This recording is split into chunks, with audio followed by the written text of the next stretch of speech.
दोस्तों, हर हर महादेव। वीणा Deepak Soni YouTube channel में आपका स्वागत है। आज मैं आपको संतान प्राप्ति से जुड़ी हुई भगवान शिव माता पार्वती की एक अनोखी कहानी सुनाऊंगी, जिसको कहानी को सुनने मात्र से ही आपको संतान सुख का प्राप्त होगा और आपकी संतान निरोगी रहेगी। इसी के साथ संतान प्राप्ति से जुड़ी मैं व्रत कथा आपको सुनाती हूँ। संतान संपत्ति का व्रत बहुत ही फलदायी माना जाता है। यह व्रत बच्चों की भलाई और लंबी उम्र के लिए किया जाता है। इस दिन लोग माता पार्वती शिव जी की पूजा करते हैं। आमतौर पर यह व्रत विवाहित महिलाएं संतान प्राप्ति के लिए रखती है। ऐसा माना जाता है कि इस व्रत को रखने से संतान से जुड़ी सभी समस्याएं दूर होती है। संतान संपत्ति का व्रत बहुत ही उत्तम फल देने वाला माना जाता है। इसके शुभ प्रभाव से संतान से जुड़ी सभी मुश्किलें दूर होती है, साथ ही साधक की सभी इच्छाएं पूर्ण होती हैं। ऐसा कहा जाता है कि संतान संपत्ति का व्रत इसकी कथा के बिना अधूरा है और कथा के सुनने मात्र से ही हमें संतान सुख का प्राप्त होता है और हमारी संतान निरोगी रहती है और सारे कष्ट दुविधाएं सभी परेशानियां हमारे बच्चे से जुड़ी पूरी होती है। साथ में आपको संतान प्राप्ति की कहानी व्रत कथा सुनाती हूँ। समय की बात है, महाराज युधिष्ठिर ने भगवान कृष्ण से कहा कि प्रभु कोई ऐसा व्रत बताइए जिसके प्रभाव से संतान से जुड़ी सभी समस्याओं का निवारण हो जाए।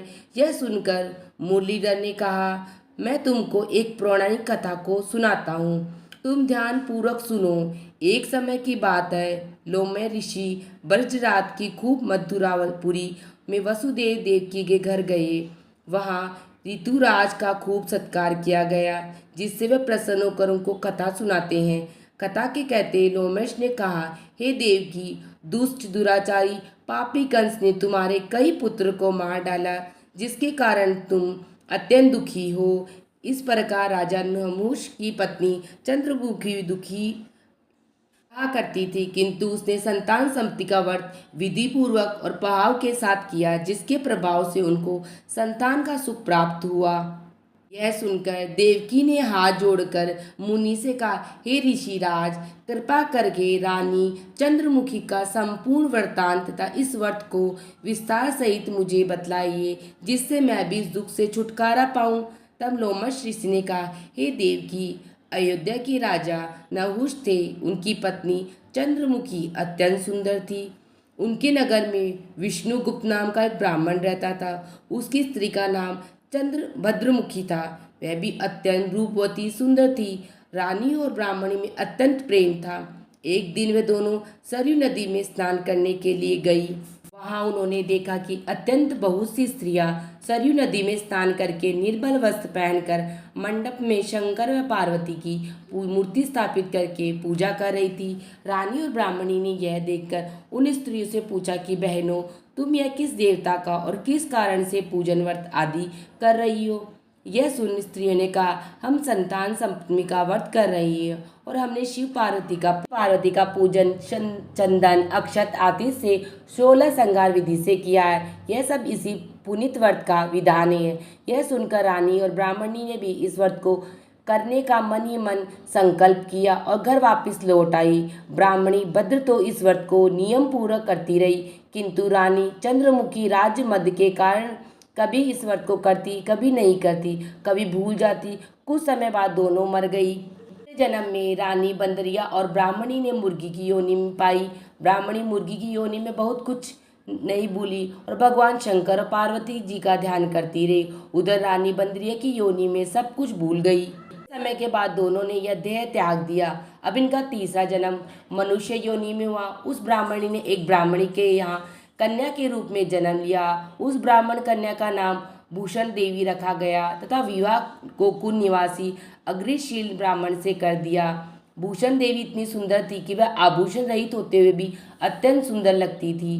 कामदेवी की पत्नी रति भी उसके सम्मुख लज्जित होती थी। भूषण देवी के अत्यंत सुंदर सर्वगुण संपन्न चंद्रमा के समान धनवीर कर्मनिष्ठ सुशील स्वभाव वाले 8 पुत्र पैदा हुए।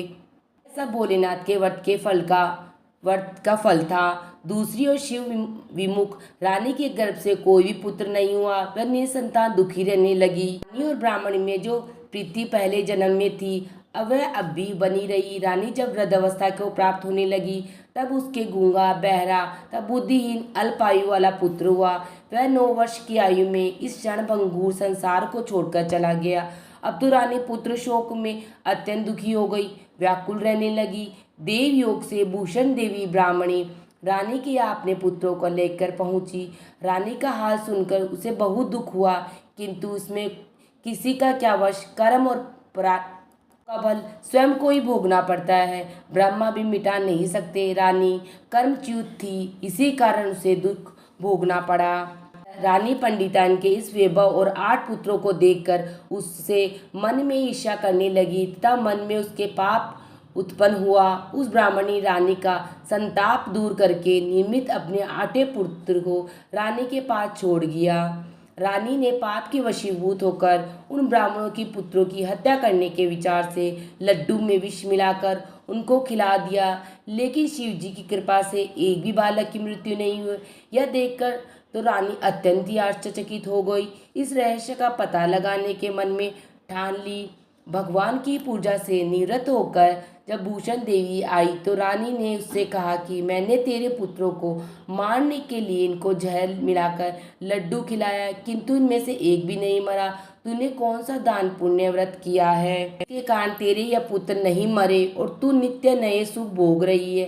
तेरा बड़ा अच्छा सौभाग्य है। इनका भेद तू मुझे भी निष्कपट होकर समझा दे, तेरी बड़ी रण रहेगा मेरे पे। रानी के ऐसे दिवचन सुनकर भूषण ब्राह्मणी कहने लगी, सुनो, तुमको 3 जन्म का फल हाल कहती हूँ, ध्यानपूर्वक सुना। पहले जन्म में तुम राजा नहुष की पत्नी थी।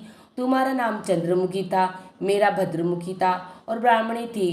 तुम अयोध्या में रहते थे और मेरी तुम्हारी बड़ी प्रीति थी।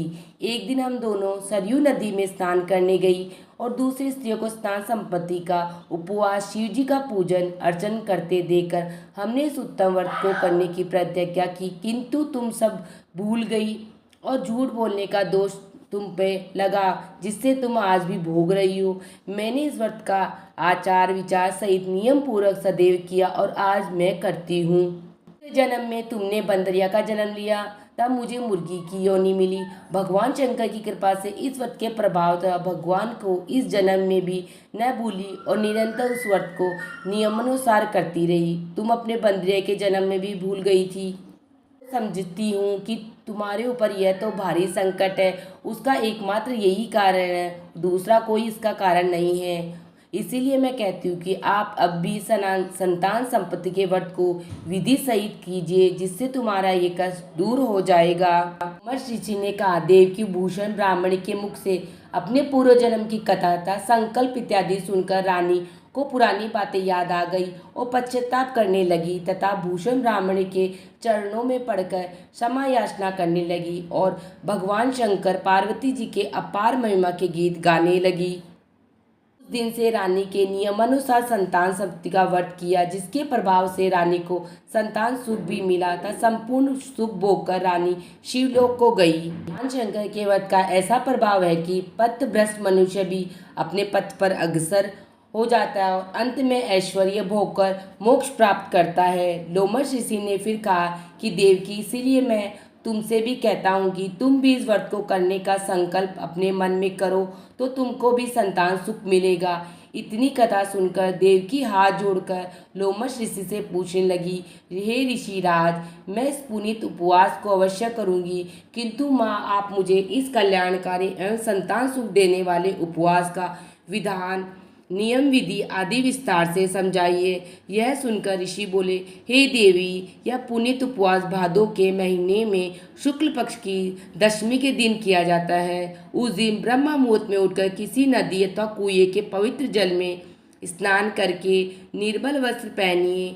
श्री शंकर भगवान तथा जगदम्बा पार्वती जी की मूर्ति की स्थापना करें। इन प्रतिमाओं के सम्मुख सोने चांदी के तारों का तथा रेशम का एक गट्टा बनावे।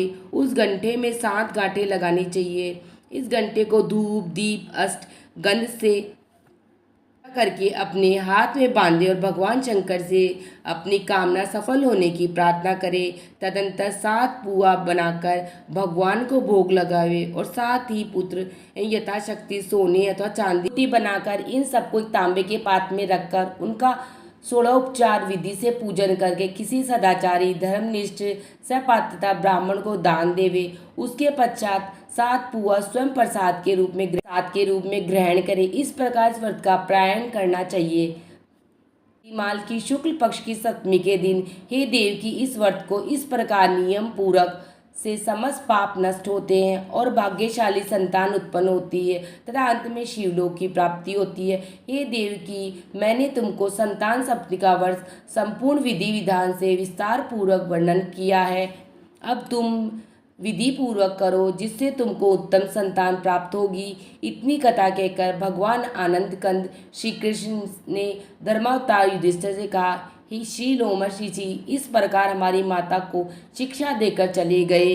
कथा अनुसार हमारी माता देवकी ने इस व्रत को नियमानुसार किया जिसके प्रभाव से हम उत्पन्न हुए। यह व्रत विशेष रूप से स्त्रियों के लिए कल्याणकारी है परंतु पुरुषों को भी समान रूप से कल्याणदायक है। संतान सुख देने वाला, पापों का नाश करने वाला यह उत्तम व्रत जिसे स्वयं भी करें और दूसरों से भी करवाएं। पूरा जो कोई भी इस व्रत का पालन करता है और सच्चे भाव से पूजा अर्चना करता है उन्हें संतान रत्न की प्राप्ति होती है। इसके साथ ही संतान से जुड़ी हुई सभी मुश्किलें, समस्याएं, परेशानियां दूर होती है। इसी के साथ मेरी संतान सतनी वाली पुत्र की कहानी समाप्त होती है और सारे नियम विधि विधान भी। आप सबको मेरी कहानी कैसी लगी मुझे कमेंट बॉक्स में जय श्री कृष्णा लिख के ज़रूर बताना। वीडियो पसंद आई तो चैनल को लाइक एंड सब्सक्राइब जरूर करना। हर हर महादेव।